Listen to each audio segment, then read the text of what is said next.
Bonjour à tous, bienvenue pour cette nouvelle séance de décryptage. À mes côtés pour cette émission, Nuno Teixeira, membre du comité d'investissement de Natixis IM. Nuno, bonjour. Bonjour Caroline. Donc si la situation économique s'inscrit dans une certaine continuité, des éléments nouveaux sont apparus au mois d'octobre. Sans plus attendre, nous allons découvrir lesquels.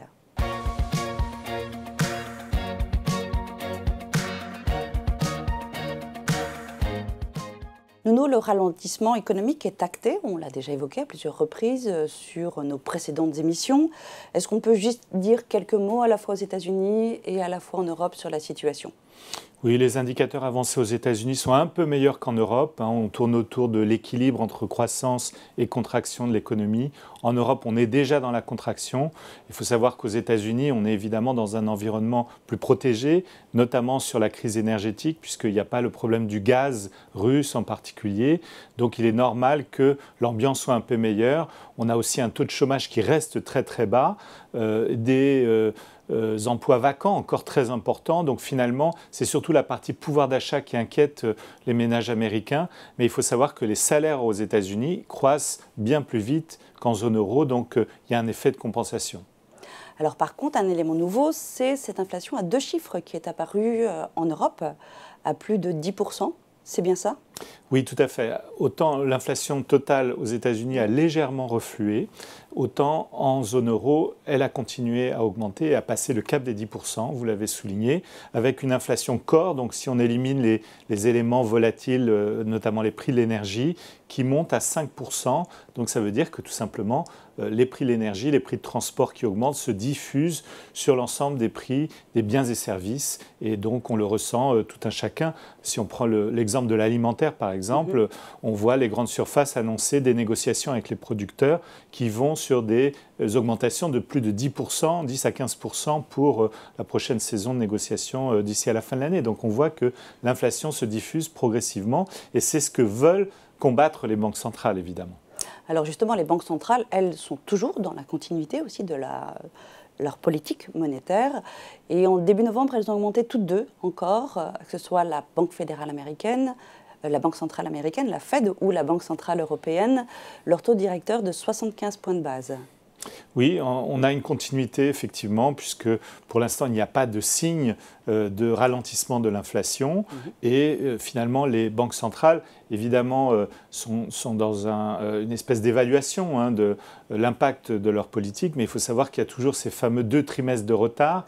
Donc pour l'instant, on a plutôt une cible pour la Fed, c'est ce qu'anticipent les marchés, on est assez d'accord avec ce consensus, d'un taux terminal sur les Fed Funds autour de 5% vers le printemps prochain.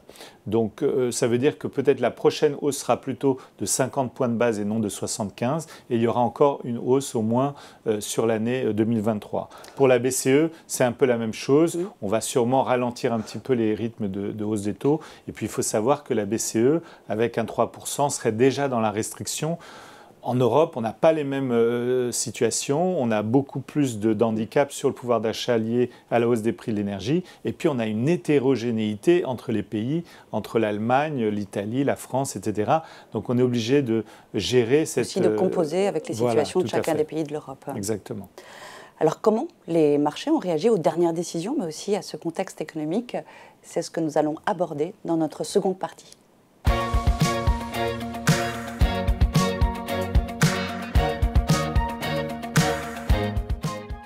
Alors, est-ce que nous sommes au bout de nos surprises? On a vu quand même un mois d'octobre qui s'est très bien comporté sur le marché des actions, avec une augmentation de plus de 7%. Le marché obligataire également, ça a réagi moins violemment aux décisions des banques centrales. Si on revient déjà sur le marché obligataire, quel est-il aujourd'hui? Alors, on a eu quand même une hausse des taux en mois d'octobre, avec l'impact de la hausse des taux directeurs, mais c'est vrai que les courbes des taux s'aplatissent, c'est-à-dire que les taux courts montent plus vite que les taux longs. Et du coup, on ressent un peu de soulagement du côté des marchés obligataires parce qu'on n'a pas de continuation du sorte de krach larvé obligataire qu'on observait ces derniers mois. Du coup, les actions se porte un peu mieux. Il y a eu aussi des résultats qui ont été publiés pour le troisième trimestre qui sont somme toute assez bons, à part peut-être pour quelques grands groupes technologiques aux États-Unis ou certaines valeurs cycliques qui sont très impactées par la hausse des prix de l'énergie, mais globalement, il n'y a pas de catastrophe sur les résultats. Donc ça a donné un peu de baume au cœur. Et puis je crois que le positionnement des investisseurs était tellement pessimiste à la fin septembre qu'il y a eu probablement des rachats de positions à découvert qui jouaient la baisse des marchés de certains hedge funds ou gérants systématiques. Donc globalement, voilà, c'est un rattrapage, mais on avait déjà eu des rattrapages de ce type-là. Oui, l'été déjà. Voilà, notamment en juillet, début août, on avait eu un rattrapage assez violent et finalement, ça avait fait pchit au cours des mois suivants. Donc il faut se garder de tout optimisme. Et puis il y a beaucoup de volatilité. On est toujours sur un VIX au-dessus des 25, 30 parfois. Donc ça veut dire qu'il y a quand même de la nervosité sur l'obligataire comme sur les actions. Et ça nous suggère quand même une position un petit peu attentiste, un peu prudente, même si voilà, on a déjà eu évidemment une partie des mauvaises nouvelles qui sont dans les marchés. C'est ça, donc une espèce de soulagement quand même. Il y a aussi, vous l'avez souligné, c'est de faire attention, tous les marchés ne réagissent pas de la même façon. C'est moins probant en termes d'augmentation sur le marché des valeurs de croissance par rapport aux valeurs value. Donc il y a aussi, on voit bien que les perspectives ne sont pas les mêmes selon les secteurs d'activité. Oui, et de ce point de vue, le rattrapage qu'on a eu au mois d'octobre diffère de celui de juillet. En mois de juillet, on avait les valeurs de croissance qui reprenaient de la hauteur par rapport aux univers value. Cette fois-ci, les valeurs value creusent l'écart avec les valeurs de croissance, ce qui montre bien qu'il y a peut-être du côté des investisseurs en actions, ils ne croient pas trop à l'accalmie sur les taux. Parce que typiquement, c'est quand les taux montent que les valeurs de croissance souffrent le plus. Or, la hausse des taux n'a pas été si importante que ça en octobre et pourtant, les valeurs de croissance ont creusé l'écart de 4 à 5 points sur le mois d'octobre. Donc, l'écart depuis le début de l'année entre valeurs de croissance et univers value est près de 20% depuis le début de l'année, ce qui est considérable. Ce qui est loin d'être anodin. Alors, on a aussi une actualité, ce sont les élections américaines. Oui. Est-ce que, je dirais, les élections ont perturbé les marchés? Ça n'a pas l'air, en tout cas. Non, alors on s'attendait à une victoire des Républicains. On parlait de vague rouge aux États-Unis. Il semblerait que les Républicains gagnent le contrôle de la Chambre des représentants, mais en revanche, ne pourraient pas gagner la majorité au Sénat, qui pourrait être plutôt acquise aux démocrates, ce qui veut dire que globalement, on aura plus de mal du côté de la présidence américaine à faire passer des réformes qui accentueraient le déficit, parce que les républicains sont toujours un peu plus obsédés par ce fameux plafond de la dette, mais ça risque de ne pas changer grand-chose. Il y a quand même pas mal de réformes de l'administration Biden qui ont déjà été passées, et du côté du Sénat, c'est plutôt la politique extérieure qui continuera à être dominée par les démocrates, et donc l'aide à l'Ukraine en particulier, qui est quand même un élément clé pour les marchés, risque d'être poursuivi si ça se confirme qu'on ait une majorité démocrate au Sénat. Mais ce n'est pas encore complètement joué parce qu'il y a quelques États, la Géorgie en particulier, où c'est très serré, on n'a pas les résultats encore, il va falloir attendre peut-être quelques jours encore pour avoir le résultat définitif. Très bien, donc en termes d'allocation de portefeuille, on est toujours dans cette continuité avec une légère sous-pondération des actions, une sous-pondération également de la classe obligataire sur ce mois de novembre.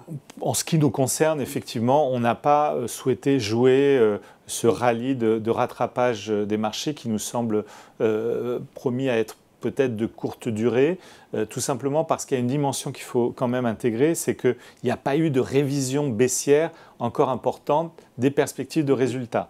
Et c'est vrai que si les valorisations ont baissé, elles s'appuient sur des price earnings qui donnent des estimations de résultats encore assez correctes. Si on doit réviser les résultats à la baisse, eh bien ces multiples seraient finalement plus élevés que ce qu'on constate aujourd'hui. Donc attention aux observations instantanées.